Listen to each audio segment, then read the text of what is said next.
पूर्व भागातील श्री व्यंकटेश्वर देवस्थानच्या वतीनं शालेय विद्यार्थ्यांना शैक्षणिक साहित्य वाटप करण्यात आलं। गेल्या 10 ते 12 वर्षांपासून हा उपक्रम शालेय विद्यार्थ्यांकरता यशस्वीपणे राबवण्यात येत आहे। पूर्व भागातील श्री व्यंकटेश्वर देवस्थानच्या वतीनं या उपक्रमाच्या माध्यमातून विद्यार्थ्यांना मदत करण्यात येते। दरम्यान रविवारी 15 जून रोजी 1ली ते 5वीच्या विद्यार्थ्यांना शैक्षणिक साहित्याचं वाटप करण्यात आलं। समितीचे अध्यक्ष रायलिंग आडम यांच्या हस्ते शैक्षणिक साहित्याचं वाटप करण्यात आलं।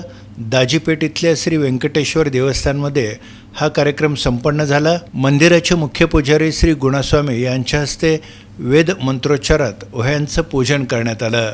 पूर्व भागातील श्री व्यंकटेश्वर देवस्थानामध्ये सोलापुरातील भाविक मोठ्या प्रमाणात दर्शनाकरता येत असतात। मंदिराच्या वतीनं गरजू होतकरू विद्यार्थ्यांना शैक्षणिक साहित्याचं वाटप दरवर्षी करण्यात येतं।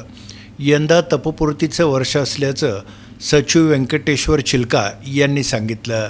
कार्यक्रमास मंदिर समितीचे पदाधिकारी, विश्वस्त, पालखी सेवक, भक्तगण मोठ्या संख्येने उपस्थित होते।